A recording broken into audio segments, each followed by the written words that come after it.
Good afternoon, everyone, and thank you for joining us for our briefing to discuss the outbound powered flyby burn that occurred 7:44 a.m. Eastern Time this morning, and shortly thereafter, our closest approach to the moon at just 81 statute miles above the lunar surface.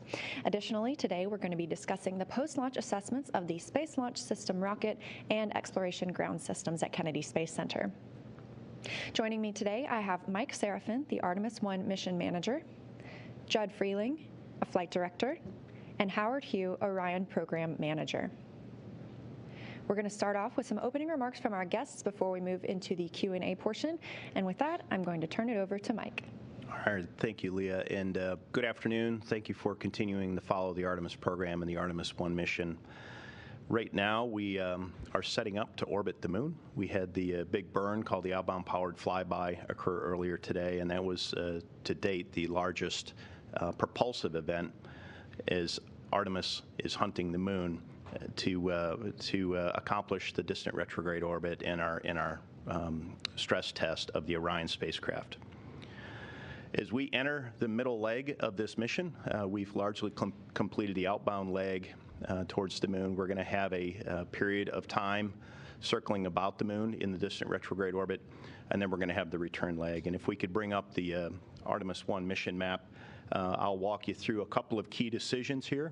If you look at that green line, is we've headed from the surface of the Earth on the middle of last week through the point of translunar injection, and we completed the disposal of the interim cryo propulsion stage, and our rocket did its job. And Orion has initiated the start of that outbound powered flyby. Earlier today, we performed what is bullet number 9 on that graphic, and we're setting up for the distant retrograde insertion, which is that gray racetrack about the moon.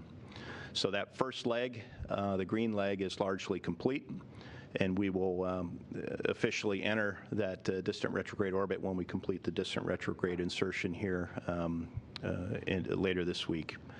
The middle leg will be half a lap in that distant retrograde orbit, and we will be coming up in a little over a week on the farthest point from Earth at bullet number 11 before we initiate the return leg, that blue leg, where we depart the distant retrograde orbit, and then at bullet 13 essentially perform our deorbit maneuver from over 250,000 miles away at the return powered flyby. So in terms of decision gates, we had a number of pre-planned decision gates.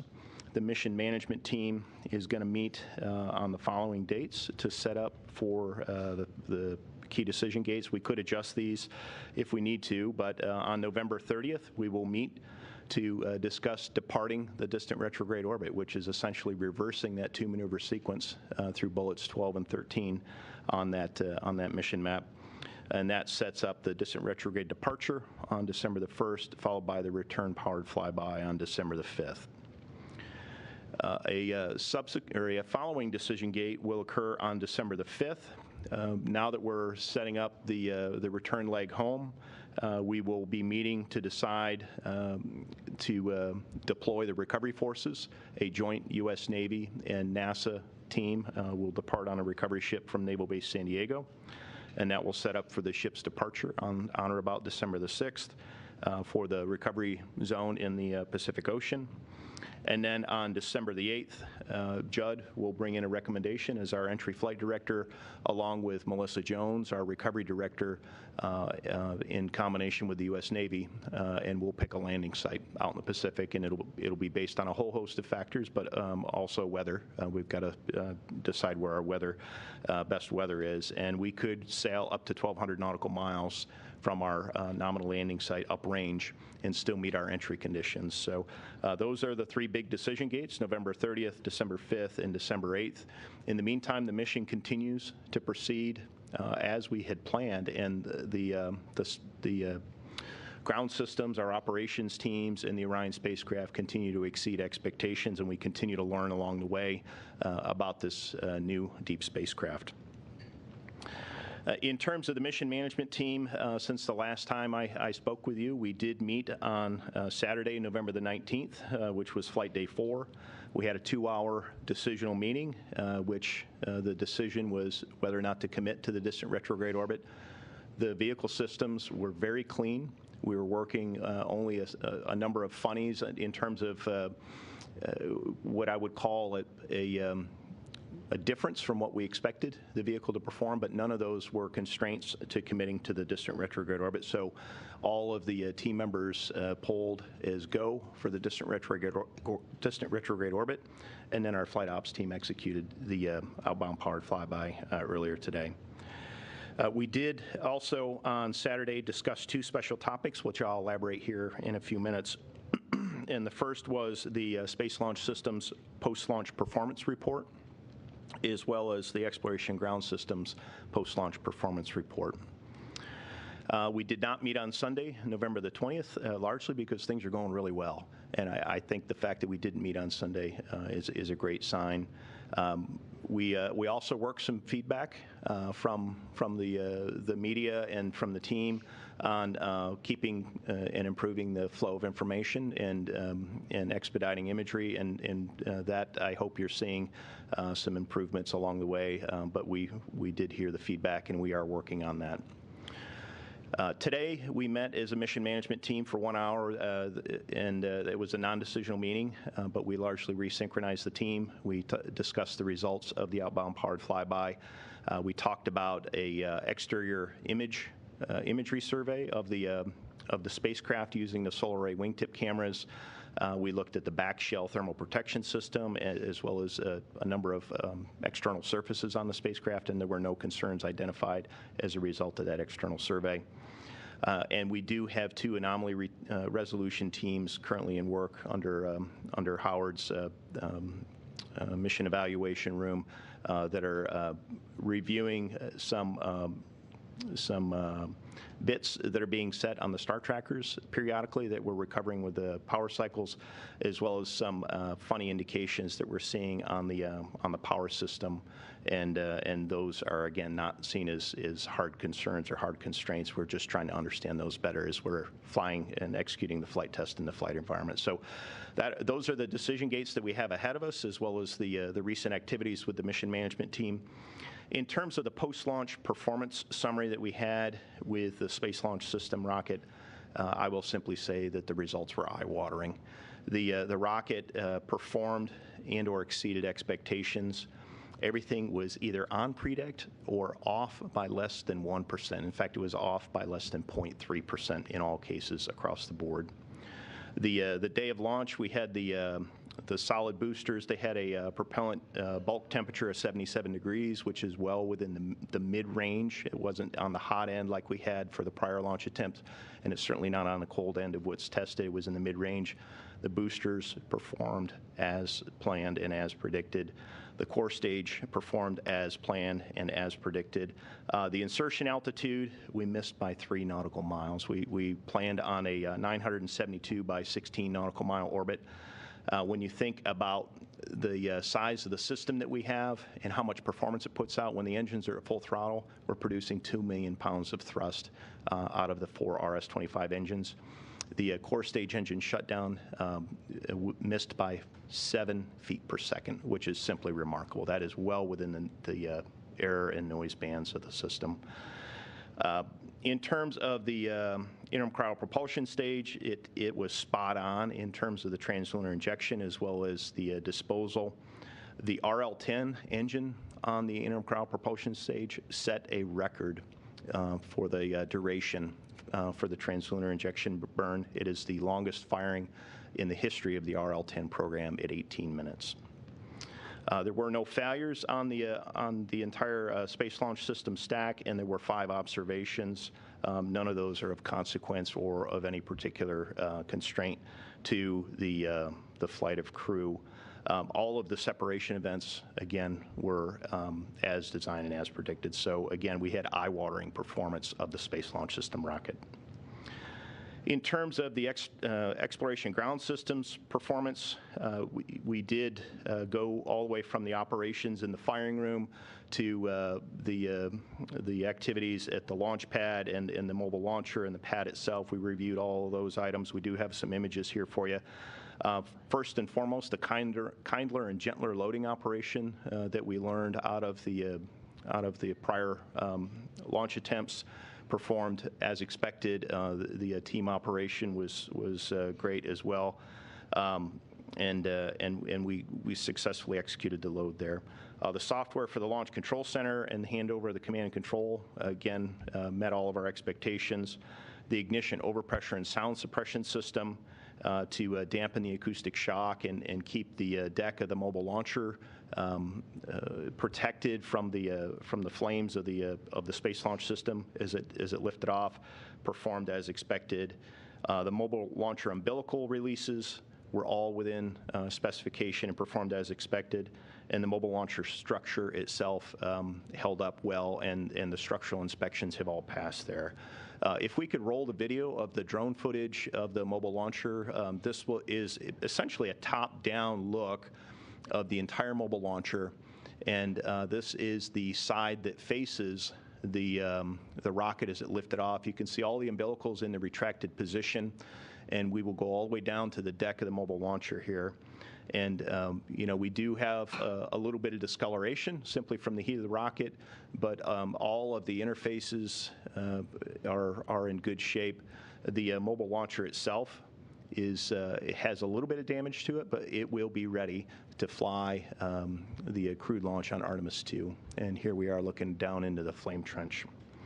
The damage that we did see pertained to really just a couple of areas on the zero deck. If we could pull up the image of the elevator doors, we did. All right, so here we're seeing the image of the mobile launcher deck. We have exhaust that comes out of the solid boosters that is right at 3,000 degrees Fahrenheit. And we had a large amount of water come out of the water birds and the water sound suppression system to keep the deck protected. You can see here that the water sound suppression did a great job, with the exception of right around the edges of the flame trench. If we could go to the next photo. And here you're simply seeing some of the paint discolored and paint removed. This is the entire deck of the mobile launcher, and you see the two tail service mast umbilicals that are in the foreground on the right. Our launch director, Charlie Blackwell Thompson, said she walked into the tail service mast umbilicals, and they were pristine inside. So all of the enclosures and all of the close-up activities to basically button this thing up as the rocket was lifting off protected all the hardware there. There's our elevator doors. The elevator system is not functioning right now. We had the world's most powerful rocket, and the pressure basically blow the doors off of our elevators. This is why it took a little longer to inspect the mobile launcher. Is a very tall structure, and right now the elevators are inoperable, and we need to get those back into service. And then if we look at the next photo, I love this photo. When I saw it, I was like, wow. This is one of the cameras on the zero deck of the mobile launcher being looked at from the 274-foot level on one of the towers. So you can see, again, the heat of the boosters scorching the camera. The camera housing survived, but it just goes to show the environment there on the zero deck is not the friendliest when you have the world's most powerful rocket lifting off.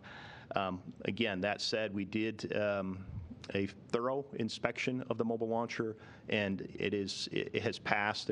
The only items that are noteworthy of damage are the ones that I've shown you there. We did have two cameras out. We also did have some damage to pneumatic lines associated with gaseous nitrogen and gaseous helium, and that in turn caused the oxygen sensors on the pad to show that there were low oxygen readings until we got the leaks in the pneumatic lines isolated, which is why it took a little longer to gain access out at the pad.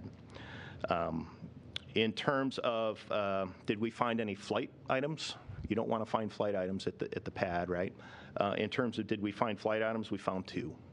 The first was the booster throat plug material, which is purposefully expelled from the throat of each booster at liftoff when the boosters ignite. And we did find that in the pad perimeter. We did need a little bit of time to map that out. That is a very normal thing, finding the blue booster throat plug material. And then we did find one piece of the RTV material from the Orion spacecraft.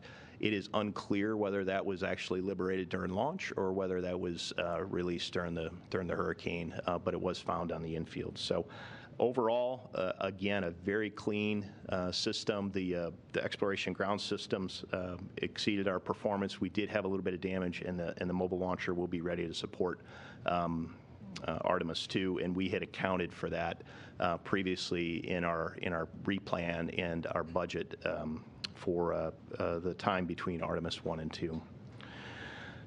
Let's see, and then if we could pull up some additional images of the optical navigation sensor.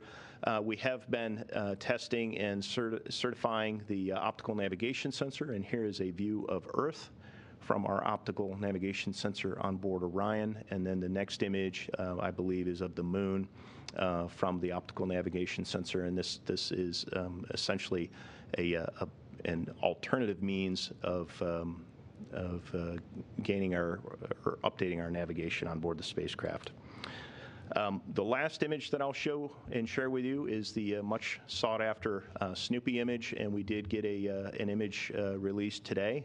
The administrator released the image of Snoopy. He is in the lower center, floating near the empty seat, and we've highlighted him here. So that is our zero-G indicator Snoopy. Again, we're proud to have him on board as a symbol of flight safety. I personally am wearing my silver Snoopy that I received here, because this is not just about flying flight hardware. This is about being as safe as we can, given the hostile environment that we're flying into for astronauts, and we take this very seriously. Flight safety for our astronauts is paramount. So with that, we've gone through a lot of materials in the last couple of days, and happy to talk more about those in whatever questions you might have. So with that, I'll pass it back to you, Leah. Thanks, Mike. And I will pass it over to our Artemis 1 Ascent and Entry Flight Director, Judd Freeling. All right. Thanks, Leah. Let's see. So we continue to test out the vehicle and put it through its paces to make sure we understand exactly how to operate it. Previous to this morning, we have exercised all three means that we have of providing translational capability for our orbit adjusts. Maneuvers. In orbit outbound trajectory corrections 1, 2, and 3, we successfully exercised the OMS engine and then the RCS, or the reaction control system engines, to provide translational thrust. And then our third burn, we exercised the plus X, or auxiliary engines, and they all worked perfectly. Great story there. Leading up then to this morning, we had outbound powered flight, as was mentioned. That was the largest burn, as Mike mentioned, to date, at about 586 foot per second. It was about a 2.5 minute burn on the backside of the moon that successfully started our entry into the distant retrograde orbit. So it's a part of a two-burn sequence. The second sequence is going to be the DRO, or direct DRO insertion burn, that is going to be on Friday. Let's see. Can you roll a video? We had some great video leading up to our outbound powered flight, and we were able to live stream that. This is absolutely amazing to me. You can see the Earth kind of setting towards the moon that's in sunlight there. I came in this morning and was just stunned at watching this video. Right. I think we have the other video of Earthrise as well. Do we have that one on the backside? Nope, we don't. On the backside, we had a good Earthrise as well. The moon, however, was not in sun, so we just saw kind of the Earth popping out from what looked like a black mass, and so that was a really good, interesting way to view the Earthrise.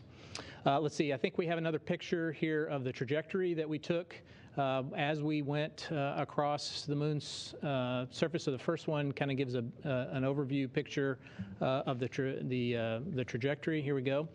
And as you can see, the sun's kind of behind the moon in this case, and so it makes the front side of the moon that's facing Earth in darkness. This is a representation of how where we did the outbound powered flight maneuver. That was we're approximately 328 statute miles above the Earth when we performed that burn. As you can see, these are the sites of all of the Apollo missions and where they actually landed. So I'll show you the next slide, please. Shows you as we get a little bit closer, you can see that's the point of closest approach that we had after OPF, where, as Leah mentioned, we were 81 statute miles above the surface of the moon. Next slide. I think we have a ground track that actually shows. We don't have that. Okay. So shortly after that point, we actually went directly over the Apollo 11 landing site, and we were about 1,300 statute miles above that. Obviously, we were in darkness at the time, so we weren't able to get pictures of that. But what I will tell you is that on our return powered flyby burn, the moon is expected, the Earth-facing part of the moon is expected to be in sun, and so we're working a plan to see if we can get pictures of those Apollo landing sites as we're flying by. One thing I'll note is we didn't expect to get live stream video like we got today, and the reason was our pre-flight predictions said we would not have enough bandwidth to downlink all of the files that we plan to do for critical telemetry, as well as do live stream. As part of the testing of the system, that means we're also testing out the deep space network, and so we're kind of probing and seeing how far we can press those bandwidth limitations. And it turns out prior to that we were able to be able to live stream. So from this point forward, that's going to be one of our priorities. When we have the bandwidth available, we'll go ahead and live stream video from Orion whenever we're not doing CIT payloads or Callisto payload events or other actions where we need the higher bandwidth. And so I think, Leah, we've got a Ustream website that will be putting that, and so that'll be available on the web all the time. So that'll be a good news story. Additionally, I would say in the interest of testing the system and giving you an idea of how long it takes to get data down, I think all of us are used to the ISS and how quickly we get data down there. I can tell you on ISS, when we downlink data, we get about a gigabit of data. It takes us less than a minute to get down. But in the deep space network, the data rates that we're experiencing on Orion, to get that same gigabit of data originally took us 90 minutes. So you know, a lot longer. The tests that we've been doing and trying to help that bandwidth problem, we've gotten that down now to about 45 minutes to get that 1 gigabyte of data, but it's still a relatively long amount of time, and we've got lots and lots and lots of data to get down. Obviously, that high-resolution data and video takes a long time to downlink. So, but we're doing our best we can, and we'll continue to download those as we can. I'll also mention, in the interest, you know, Mike showed the pictures of the OpNav pictures of both the Earth and the Moon. That has now been certified, so it's actually a nav source now we can use. If we were to lose communications with the Orion spacecraft, it would automatically use that as a nav source to navigate back home with all of the pre-planned commands that we put on board. So that's a good news story. I'll tell you, also in the veins of the performance of the vehicle, from the propellant budget, we're doing really well. We've used over 3,700 pounds of prop to date, which is about 76 pounds less than we expected from pre-flight predictions. And it's also about 2,100 pounds above what we require for the end of mission, and that translates into about 560 some odd foot per second available to us above what we need for the mission. So that's a really good news story. The last thing I'll tell you is DRI, the DRO insertion burn is going to happen on Friday. That's going to be another big burn, not quite as big as the OPF maneuver, the outbound powered flyby maneuver. That's going to come in around 362 foot per second. So that's all I have for now. So Leah, I'll hand it back to you. Thanks, Judd. And I will turn it over to Howard Hugh, Orion Program Manager. All right. Yeah, thank you. Good evening, everybody. I think Mike and Judd stolen some of my thunder, but the vehicle continues to operate exceptionally. We have seen really good performance across the board on all our subsystems and systems, and certainly really happy with the performance. And today was a terrific day. We started early in the morning and getting ready for the OPF, and we saw tremendous performance coming out of that. I'll just put a finer point on what Judd said earlier. We were expecting a 585 or 589 foot per second on that OPF burn, and we did it in 585.9. So really great performance of the prop system, and continued so. And Judd said something else. We've exercised all three of our propulsive elements, the main engine, our auxiliary engines, and RCS across the various correction burns and the OPF, and they've all performed very well, and the overall prop system has maintained the pressure and executed and regulated the propulsive elements really excellently. So we're very happy with that. Overall, like I said, our performance continues to be going very well. Another point I think we discussed, my colleague discussed at the last briefing, we're generating a lot of power. We're generating over 22.32% more power than we had planned out of the solar arrays. Very good. And of course, we're also using less power, 34.31%. So overall, in the power system, great performance there, along with the prop system. And I would say that, Judd also said about our op-nav, that's a really a backup case where we lose permanent, or we have loss of comm with the ground. Our overall navigation system is performing as expected and really well, and we're getting obviously good ground inputs on our state updates for the nav system, and we expect that to continue as well. Let's see. Finally, I would say that all the images you saw and all the videos, and Judd talked a little bit about increase and learning about how much to push on in terms of performance on DSN.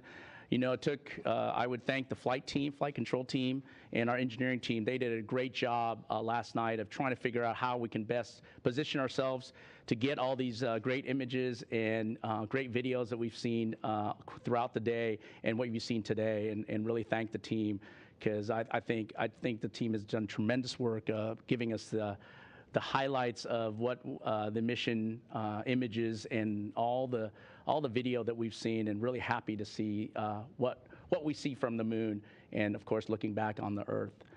So with that, I'll turn it back to you, Leah.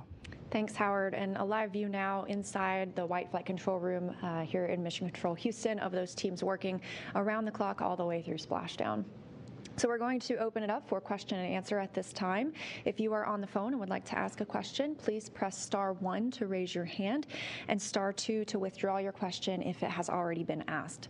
I also ask that you please state your name and affiliation, as well as to whom your question is directed, and please limit to one question at a time. That way we can address everyone and potentially get to some follow-ups afterward. So we can start here in the room. Thank you. Mark Carreau with Aviation Week and Space Technology. My question's for Judd. We've heard a lot about the flight hardware, the launch control team. I'm just wondering about the flight control team. Do you think they're learning a lot, or how would you describe what they're learning and how that plays forward with Artemis? Yeah, thanks, Mike. Great question.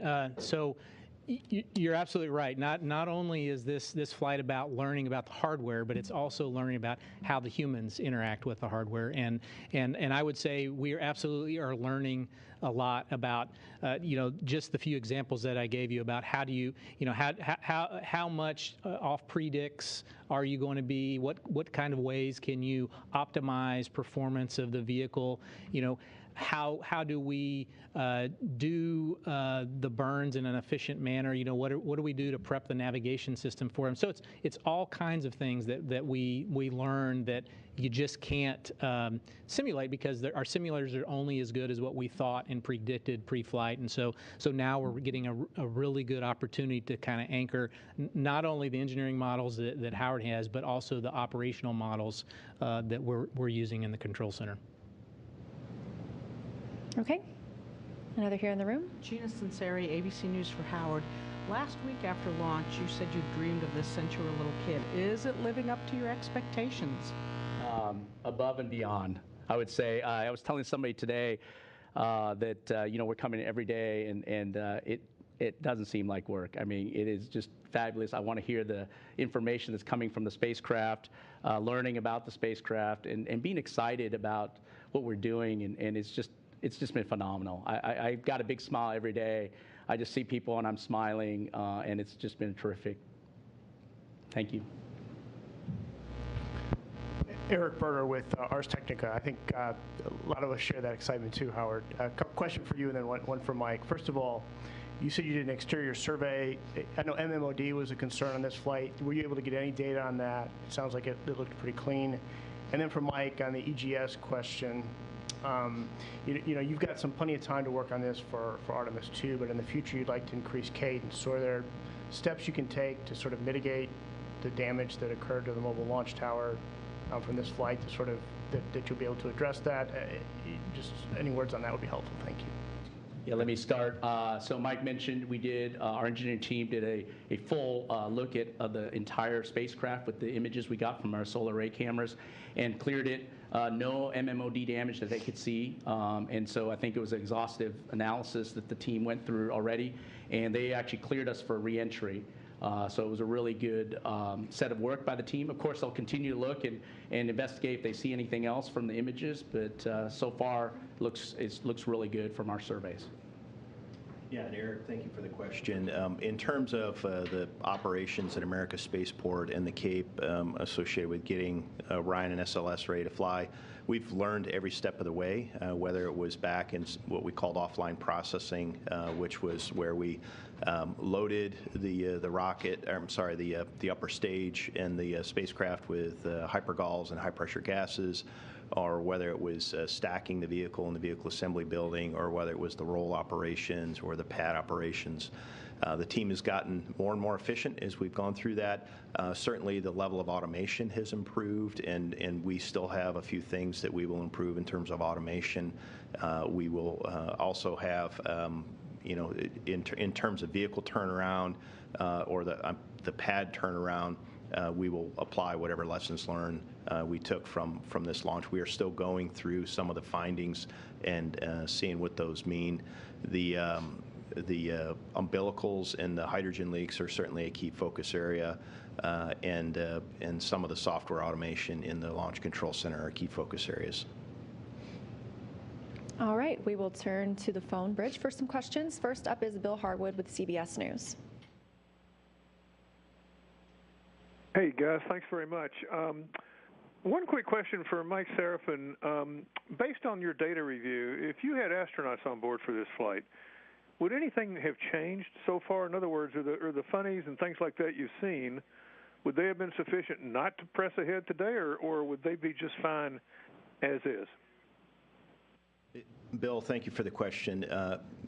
As we talked prior to Artemis 1, on this uncrewed test flight, we had a lean forward strategy in terms of whether we would proceed or accept risk at a decision gate. So that is a tough question relative to measuring against the criteria we've established here on this flight.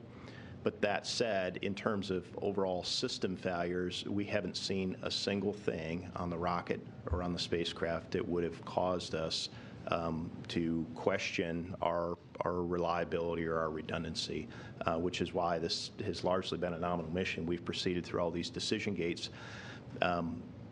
We've got some just overall operational and systems lessons learned, as Howard had talked and as Judd has alluded to.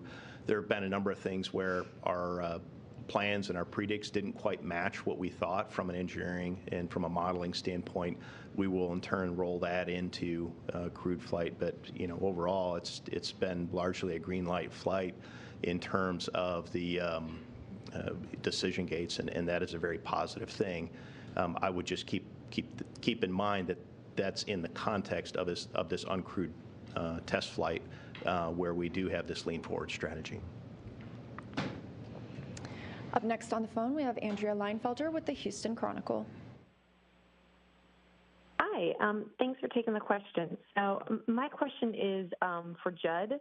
I want to know more about the mood and mission control. It's been 50 years since we've had a spacecraft built for humans this close to the moon. And now that we're getting these images back, what's the mood like? And how are you reacting to these images, particularly since they are so similar to the Earthrise one from Apollo? Thank you.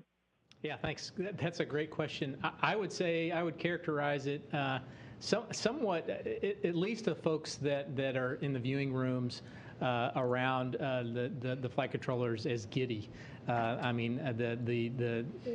People are just amazed, right? As for the flight controllers themselves, they're absolutely astounded as well. That these great videos that they're enabling to get from the Orion spacecraft, as well as that they're just happy that all of the hard work and dedication that they've spent for years, many years, is really paying dividends. I'd say everybody's in a great mood. Can I jump in on that? Absolutely. Yeah, I'll say that from an engineering team and our program perspective, we had a lot of people in a conference room, and we were like kids. As soon as the pictures came up, people were taking pictures of what was on the screen and just smiles across the board. I mean, this is like I said, just not for me, only a dream for many people who work at NASA and who work with us on our contractor teams and across in both engineering and flight operations. And it's a tremendous day. And so you'll see, you said giddy, I'd say, just big smiles and just like a kid in a candy store, I would say, just how happy we are. Next on the phone, we have Irene Klotz with Aviation Week. Thanks very much for the briefing, and thank you, Mike, for your efforts to sharpen comms. It's appreciated. I have three quick questions. One is, do you have the name, this may be for Judd, do you have the nearest named site on the moon's backside that was closest to Orion's point of the closest it came during the flyby, and the speed of Orion when it passed over the Apollo 11 site?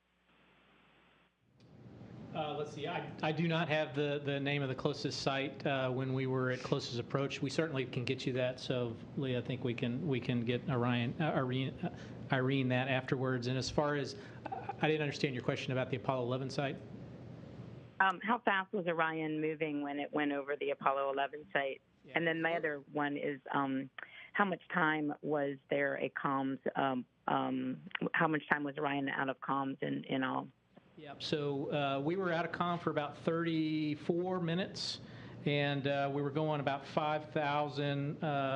Let's see, when we were over OPF, we were going about 5,023 miles per hour, and then, of course, we picked up speed after that. Thanks. All right, up next on the phone, we have Marcia Dunn with the Associated Press. Yes, hi. Probably for Mike, if I may. After liftoff, Administrator Nelson gave an A+ grade for liftoff anyway. What grade would you give the mission to date? And I know there's still priorities ahead, namely splashdown. But since it's going so smoothly so far in flight, is there any breath of relief from you yet? Are you reveling in any of this yourself? I mean, what are your emotions? Thanks. Yeah, Marcia, thank you for the question.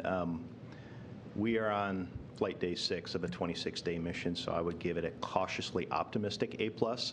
We've got, again, we're largely complete with the first leg. We're entering the second leg, and then we got the return leg. And our capstone objective, the second half of our priority 1 objective, demonstrate the spacecraft at lunar reentry conditions, is realized on landing and splashdown day and reentry day, as well as priority 3, which is splashdown and recovery of the vehicle. So for me, I said it on launch day, there's relief that we're underway, but there's a heightened sense of awareness that we've got this mission underway, and we've got the Artemis spacecraft in play, and this is, again, a risk buy down for crewed flight. So we're taking it very seriously. I will rest well on December 11th after splashdown and recovery is complete, as will these gentlemen and their teams. I know how focused this team is. Myself, I tend to just stay focused and continue to do that as long as necessary here. So that's where I'm at. Next up, we have David Curley with the Discovery Channel. Thank you very much. Mike Serafin, a couple of questions. One, you talked about a couple of issues that concern you. What is the most concerning? And by the way, I'd like to second Irene's point that thank you for trying to give us more. And secondly, the flyover of Tranquility Base, I know you're I don't understand all the ways we're going to see images. When will we see those images? Thank you. Let's see. David, could you clarify your question about concerns or issues? I'm not... You mentioned that there were a couple things that have popped up that have you concerned. I mean, I think we're all hearing that you guys feel really great about the way the mission is going, but you've had a couple of funnies that concern you even in space. Is there an issue that is particularly concerning to you? Okay, thank you for that clarification, David, and the question. In terms of concerns, they are low level in terms of we don't fully understand what the system and the flight hardware is telling us, but we've got ample redundancy, and we are recovering from these funnies that we see. The two where we have anomaly resolution teams active, the first one pertains to something called a latching current limiter, or an LCL, on the power control and distribution unit on the Orion spacecraft. We've got 8 of these, and for some reason apparently they are being uncommanded open, and we don't understand why. They are a inline power feed from the solar arrays to the spacecraft. Because of the level of redundancy, there's if I recall, Howard, there's 3 feeds into each of these two feeds into the PDCUs, but the way that they're matrixed from the 4 solar array wings, there's plenty of redundancy there. We just don't understand why these things are being uncommanded open. But that said, the team is recovering from them. So that they're working their way through an anomaly resolution team and an anomaly resolution process, just to understand again what the hardware is telling us. The other one pertains to the star trackers. They have random access memory, and they are getting bits set in them that we have to recover with a power cycle. And the most likely cause of that is simply a single event upset associated with a radiation hit. We've had a number of those. The team has had to power cycle the star trackers, and they've recovered every time. Again, we're trying to understand what the hardware is telling us in the anomaly resolution team process for both of those issues. I again don't think that this is a high-level concern, and I guess I'll ask Howard for any additional thoughts on those. Yeah, let me maybe provide a little bit more detail on the star tracker. It's not so much these are radiation tolerant and hardened boxes, so when a random access memory bit gets set, it automatically corrects it. So it's working, it's operating just fine. What's happening is it tells us, it sets a bit that says, hey, I did have to do this error detection and correction, which is very standard in a lot of processors that require to go deep space. So it triggers that, hey, some event happened, they fixed it, box is performing nominally, outputting very good navigation data. It just tells us that. And when we reset it, it's just more for resetting that trigger that says, hey, I had an event which I had to do an error correction. So it's not so much the box has an issue and we have to reset the box to get performance out of it. It's more along the lines of indicated there was a problem. The box did its job.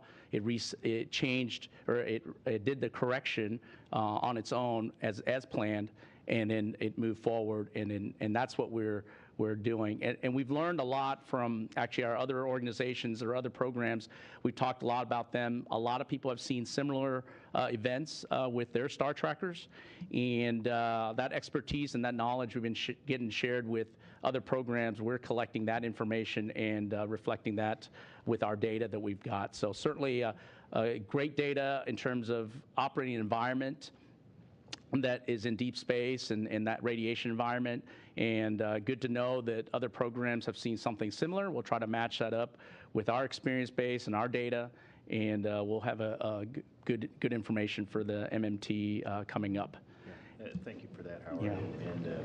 Yeah. Yeah, I'm confident that the team is going to work through this and understand what the hardware is telling us. And then in terms of the flyover, the Apollo 11, Judd, do you want to take that one? I'll take that. So since this first OPF maneuver was planned for the Earth-facing side of the moon to be in darkness, we didn't have any plans really to try to image. But we will plan to try and image those sites when we do the return power flyby, which will be on the 5th of December. And so probably take us a day or two to get that imagery back. All right, up next on the phone, we have Robert Perlman with Collect Space. Thanks. A question for Mike or Judd. Can you just review what does the mission benefit from a lunar distant retrograde orbit versus doing something like they did on Apollo 8 and entering a more circular orbit around the moon? And then just to fact check, I've heard 80 miles and 81 miles for the closest approach. Is that just a rounding, or what was the exact mileage for the closest approach today?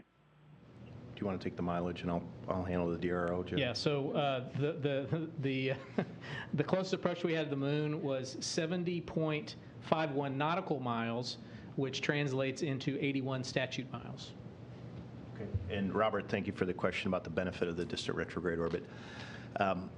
If you look at the systems that we are testing with the Orion spacecraft, the distant retrograde orbit serves as a purposeful stress test of the overall system in terms of the large propulsive maneuvers. To enter a lunar orbit and exit a lunar orbit, we know we need 2 maneuvers, so we're performing 2 large maneuvers. In terms of stressing the navigation and communication system, we are going to fly at its farthest point about 268,000 miles from Earth on this mission. So if you go back to that mission map that I showed you, point 11 on that racetrack is 268,000 miles from Earth. That is the farthest point a human-capable spacecraft will have ever gone when we get there. And that also stressed our communications and navigation and tracking systems from a deep space network and radiometric tracking, as well as a signal strength and communications system on board the Orion spacecraft. So if you're looking at the corners of the boxes in terms of the power and communications and thermal and nav and all the systems, the distant retrograde orbit is a great mission to stress the system and buy down that risk, and that's why we're flying the distant retrograde orbit. Next question is from Kristen Fisher with CNN. Hi, everyone. Sorry to harp on the images, but since I probably deal with live TV and live images more than most on this call, I've got a few questions on that. One, I just want to be crystal clear. Are we done seeing high-res images and video of the close pass of the moon, like the 80 miles off the surface? We're not going to see anything more of that tonight or in the next few days until December 5th when it comes back?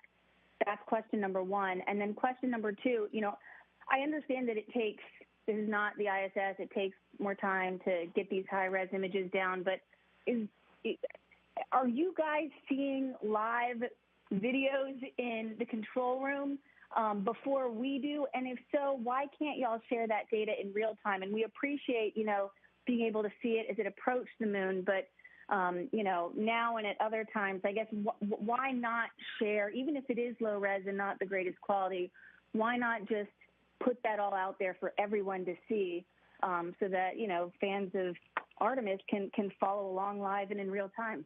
Thank you. All right, thanks for the question, Kristen.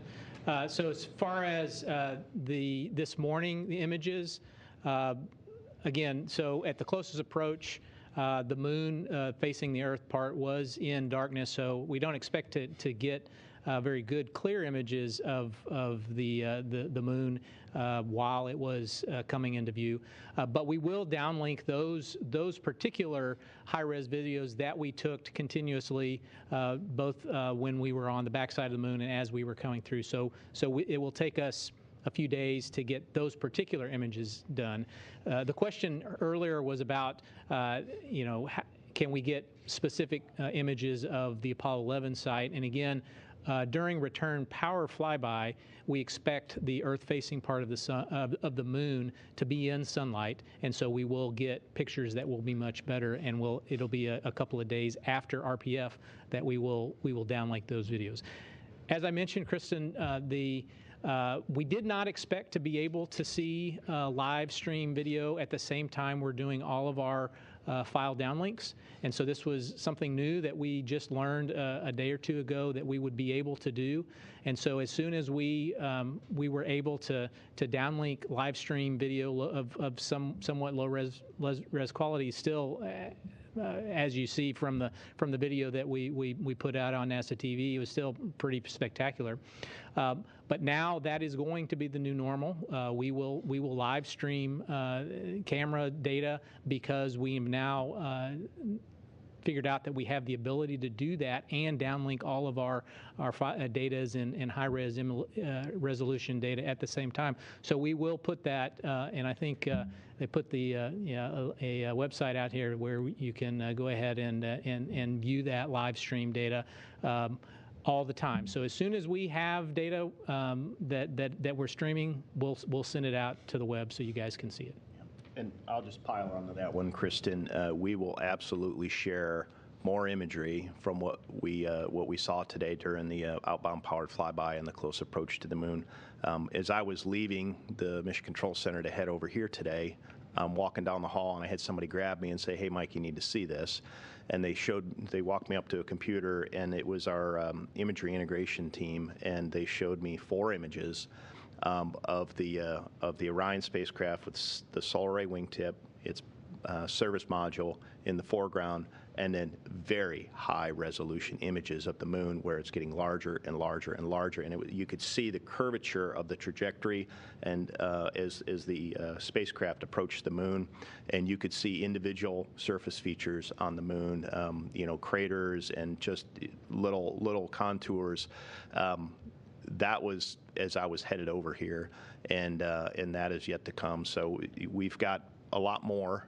We just need to get it off the spacecraft, and then we need to get it through the compliance processes and then the distribution process here on the ground. So there's really kind of 2 buffers. One is it's recorded on board if it is not broadcast in real time, and then once it gets to the ground, it is archived, number 1, and then it's distributed, and then we go through a screening process here, and then it hits the street for folks to view. So just be patient with us as we go through those processes. There is much more to come.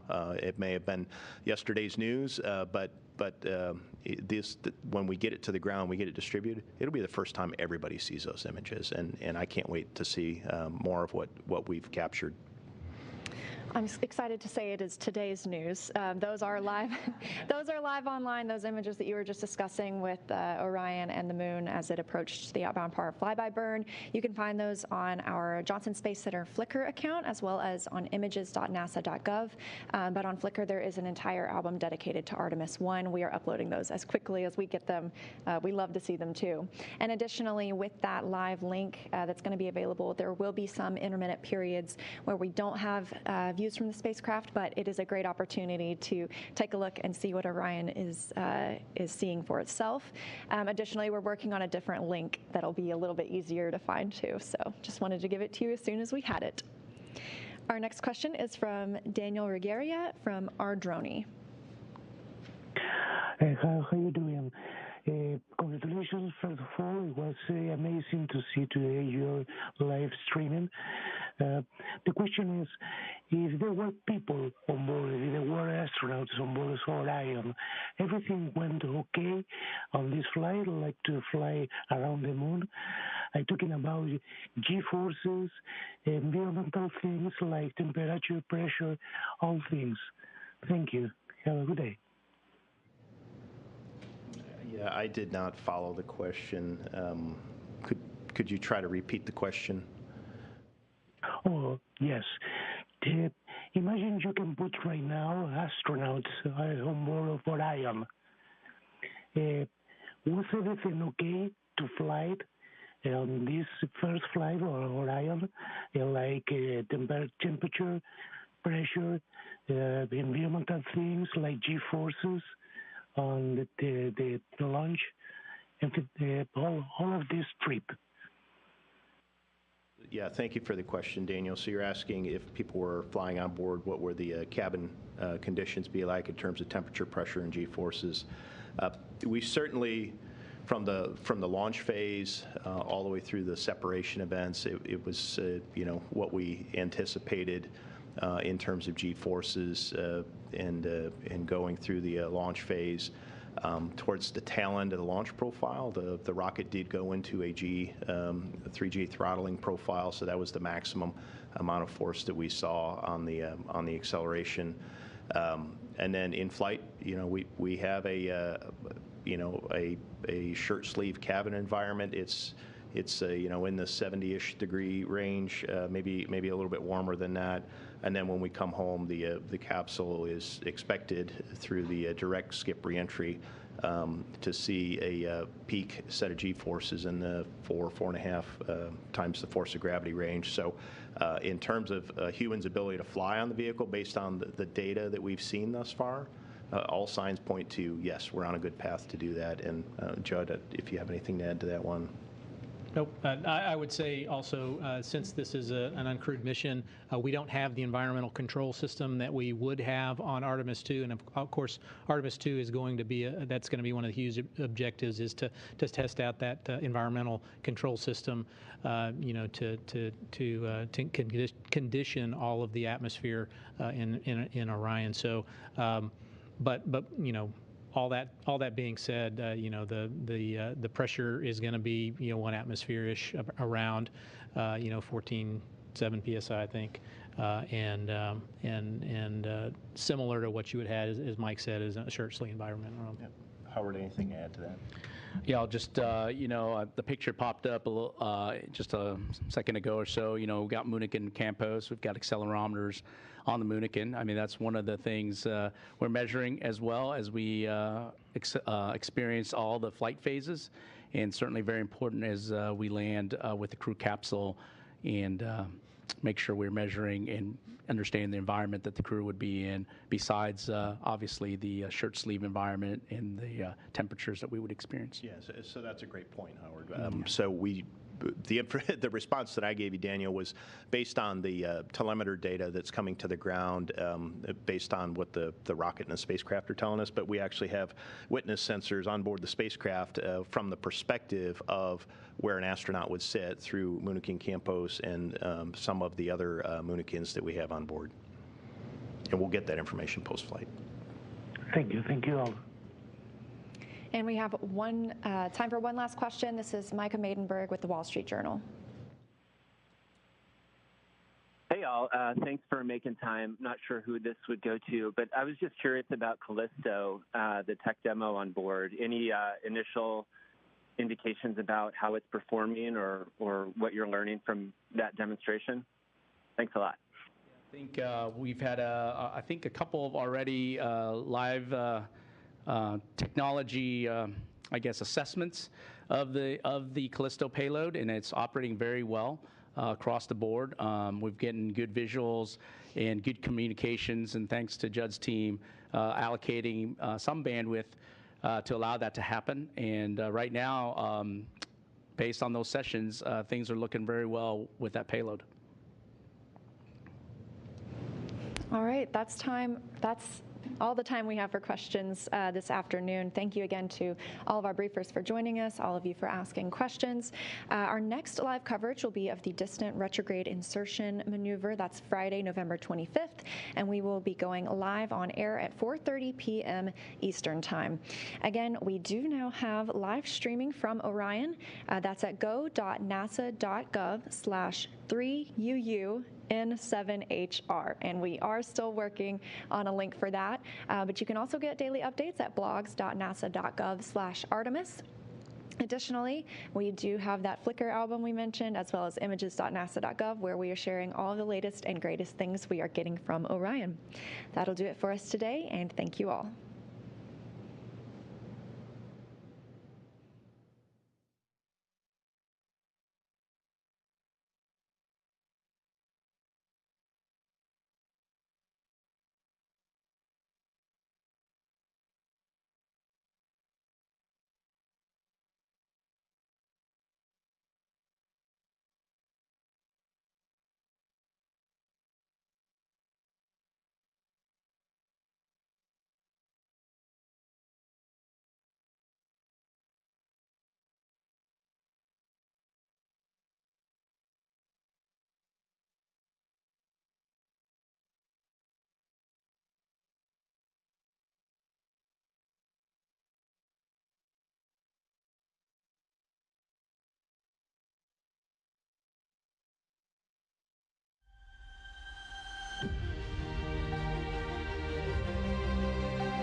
Station, this is Houston. Are you ready for the event?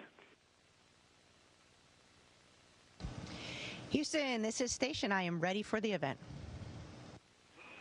Good morning, America. This is Mission Control Houston. Please call station for a voice check. Station, this is Gio Benitez at ABC News. How do you hear me? I hear you loud and clear. I am ready for the event. Oh, Commander, man, thank you so much for joining us from the International Space Station. Such an honor. You've been there now for just over a month. First, tell us, what's it like to be up there right now? In one word, absolutely incredible. I had some pretty high expectations, and they have all been exceeded. It's very busy on board the space station with science and spacewalks, but it's also very enjoyable and an incredible experience. Commander, you have been training for this moment for almost 10 years now. So what was it like to step foot on the International Space Station? Well, I didn't actually step foot. I kind of just floated through the hatch, which was an amazing experience. After all those years of training, it is really an overwhelming sense of emotions. There's, excitement. There's a lot of pride. There's a lot of anticipation for all the exciting work that we have ahead of us on board the space station. And so many around this country are looking at you with pride because you are a first, right? The first Native American woman in space. What's it like to be a first? Do you feel a sort of weight on your shoulders? I think it's great that we recognize firsts anytime they happen throughout the world. It gives a good message to the rest of the world and specifically to the younger generation that there are opportunities for all in this world. And I feel very proud to represent all Native Americans in space and just to represent my country and humans in space as well. When you were growing up, did you look at the space program and say, hey, maybe I can be the first Native American woman to go there? To be honest, I did not. I was certainly enamored with space and science, but that was not something as a child that I realized was an opportunity for me. It wasn't a little bit till later on in life that I realized that the path to becoming an astronaut is something that is feasible and something that I would like to go after as my dream. You are one of the few people who have gone to space. And that is an incredible feat because not many humans have gone to space and be in that room where you are right now. What is your message to the young people who are watching you right now, especially young women? It is such an honor to be in space, and my message to the younger generation is to dream. The first part is to have these ideas and these concepts in your mind of something that you really want to do and that you're passionate about. And then you need to figure out and visualize that path to get there. That starts with a good education, and it also starts with relying on people around you that will help you throughout your journey in order to achieve your dreams. It's something you can't do on your own. It's something that family and friends and support of other loved ones will help you along with. Commander, a lot of folks don't understand the kind of science that happens there on the International Space Station. What are the projects that you're most excited about that you're working on right now? We have over 200 experiments that we're conducting on board the International Space Station. A few of the upcoming experiments have to do with human science, specifically a vibrofabrication facility, which is actually growing 3D or printing 3D human cells in space. Because of microgravity, we can produce these cells in a better, more truer form than we can on Earth. And I really enjoy that because the applications involve humans in space and exploration, but will also benefit humans back on Earth. We just saw that incredible Artemis 1 launch to the moon. Is that something that you hope to be a part of too? Absolutely. I hope the entire world wants to be a part of the Artemis program. As we move forward to the moon, it's really the building blocks for our future exploration to Mars. And I think there'll be a role that each and every one of us can hopefully play in those missions.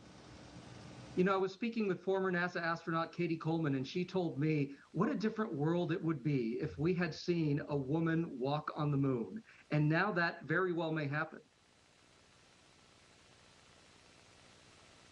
Absolutely. I think that is a very true possibility. We have such a diverse office in the astronaut corps now. I think you'll see all different types of people walking on the moon in the near future.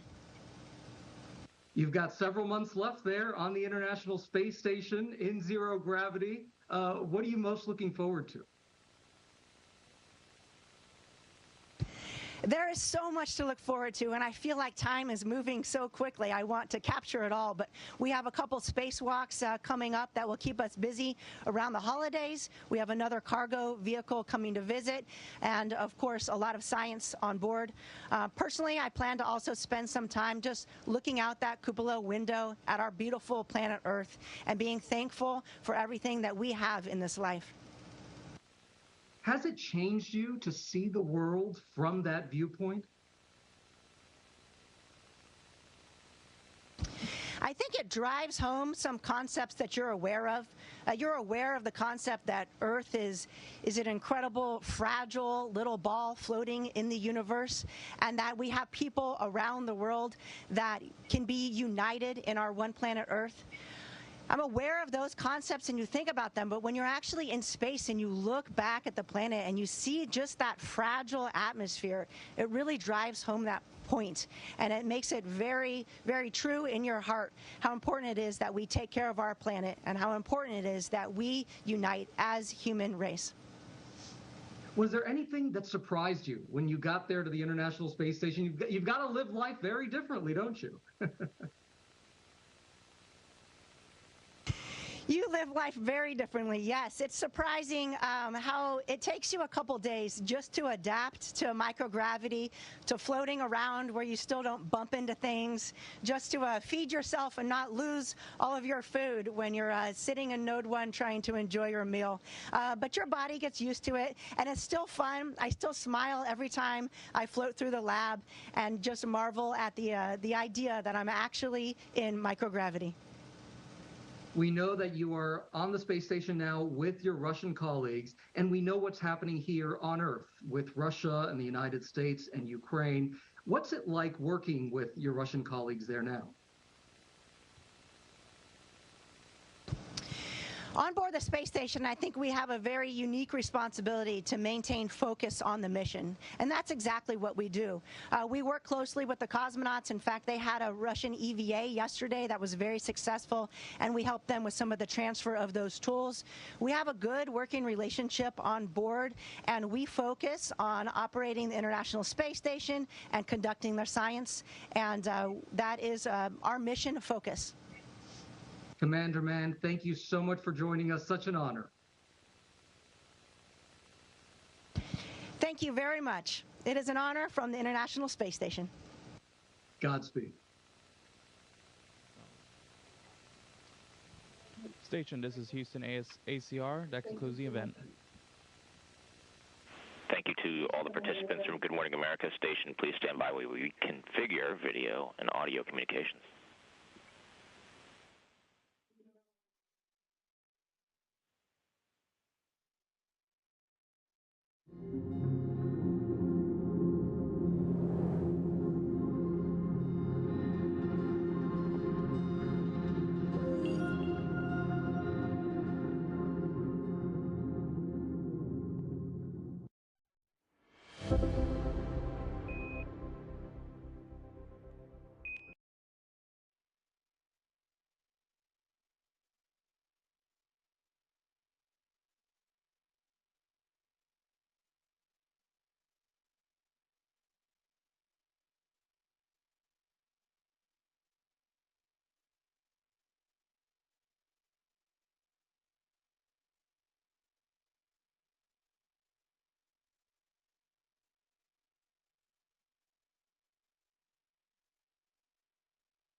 Counting down to liftoff of Orion on its maiden voyage to the moon. Launch team can no longer recycle the count. Sound suppressor water now flowing under the ML. And here we go. 10. Hydrogen burn-off igniters initiated. 7, 6, 5. 4-stage engine start. 3, 2, 1. Boosters in ignition. And liftoff of Artemis 1. We rise together back to the moon and beyond.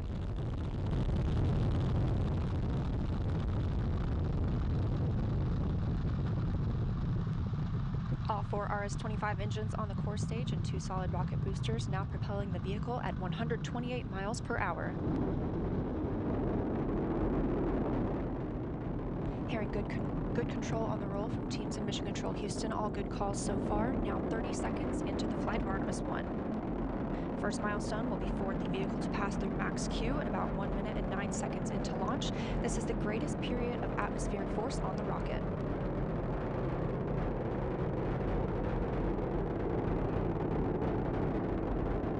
SLS now traveling 607 miles per hour.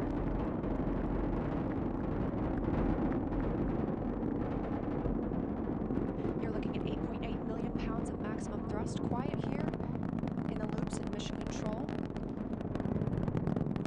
The 4 core stage engines are throttling down ahead of passing through max Q.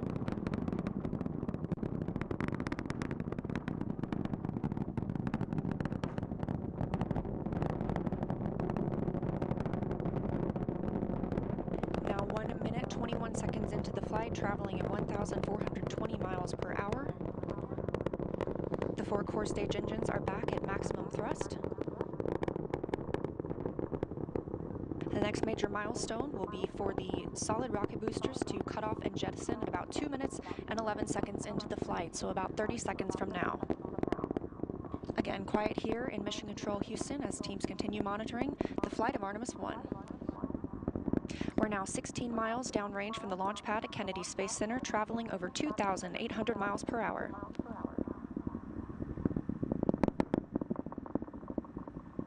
Standing by for solid rocket booster jettison and shortly thereafter,